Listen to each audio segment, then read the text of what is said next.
In this video, I'm going to show you the 7 licks that will get you through any jazz standard. We'll talk about how to put these licks together so you can not only create your own unique solos, but how you can use this jazz language in a meaningful way to create lines kind of like this one.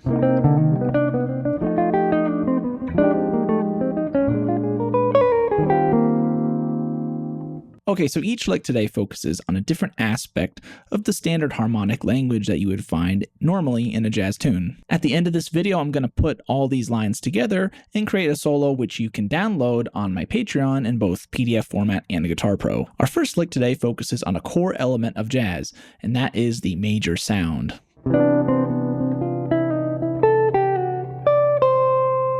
This line comes from Charlie Parker and is essentially just a major arpeggio with ornaments or enclosures around each of the arpeggiated notes.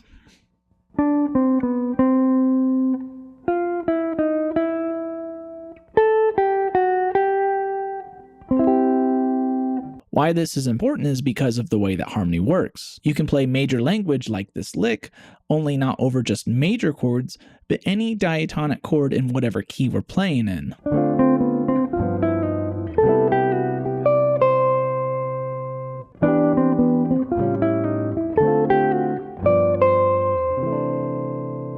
Our next lick comes from the great guitarist Pat Martino and covers the opposite of major, minor.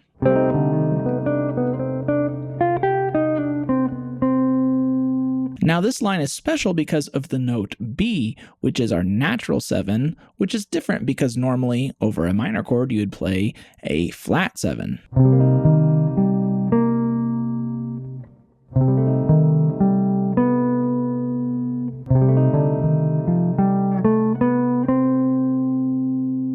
So this kind of minor language is used just like the major language, being that you can play it not only just over minor chords, but any diatonic chord in the minor key that we're playing in.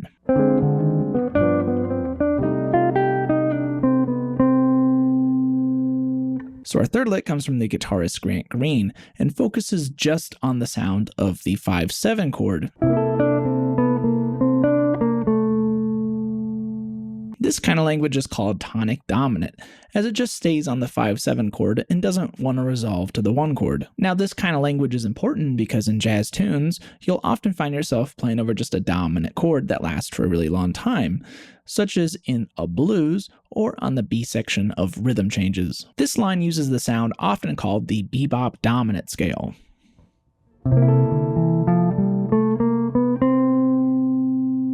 This lick also targets the 13, which is a natural extension of the dominant chord.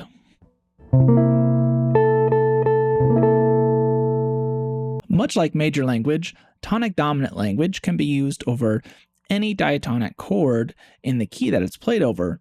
You just want to make sure to resolve it correctly. Our fourth lick focuses on the fundamental sound of the 5 chord resolving to the 1 chord.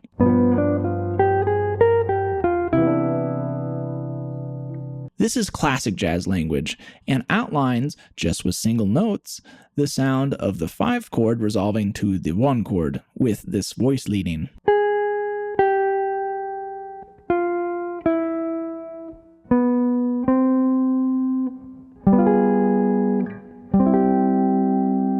This type of language can be used at the end of major, minor, and dominant language to resolve the line, as well as just being used by itself.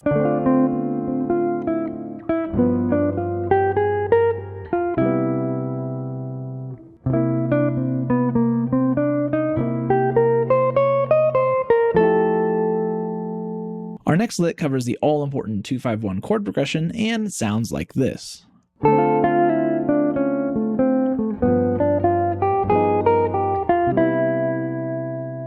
Of course, as we learned from our other lines, you can play other types of language over a 2-5-1 chord progression, but it is also an option to outline each chord of this progression as well, like this lick does. So we start off with this minor motif, which outlines the 2 chord,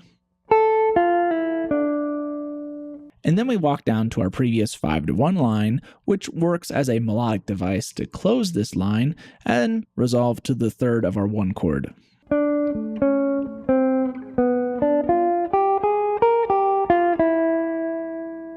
Our next lick covers the other side of things, which is the minor 2-5-1.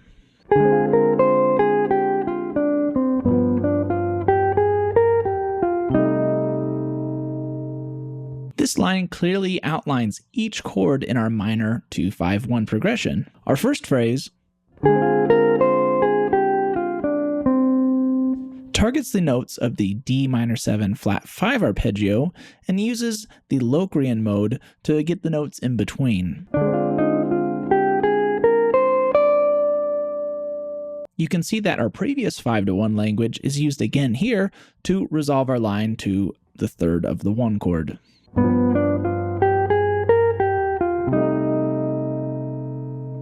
Now our final 2 licks focus on slightly different harmonic language that isn't just 5-1. For example, our 6th line shows us how to play over the ever-tricky backdoor dominant.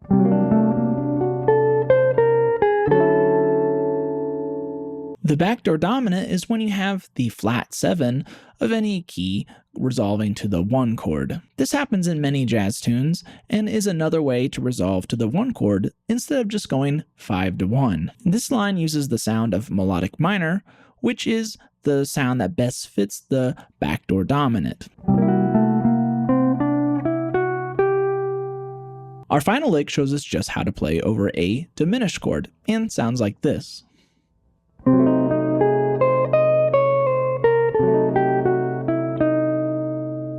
Diminished chords happen often as passing diminished chords in jazz standards. For example, we have the common progression of 3, flat 3 diminished, 2, and 5.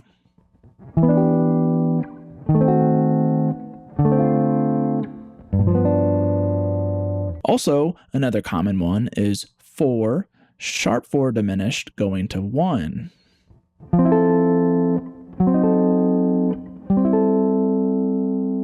It's always a good idea to have little small language bits to deal with these type of diminished chords. So now that we've covered these 7 licks that will get you through any jazz standard, I want to combine them all together and make a solo over the great standard Stella by Starlight. This standard almost has every type of progression in it and is a great tool to practice with for this concept. Notice for this solo, I either combine the licks together by using enclosures, shortening the licks, or just leaving space. If you'd like the PDF and guitar profile for not only this etude, but every example we covered in this lesson, then make sure to sign up for my Patreon, which you can find linked in the video description below.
Thank you guys so much for watching this video about the 7 licks that will get you through any jazz standard. If you like this type of video of me just giving you guys some language and talking about how to use it, let me know in the comment section below and I'll do more like it. Also, I want to give a huge shout out to my Patreons.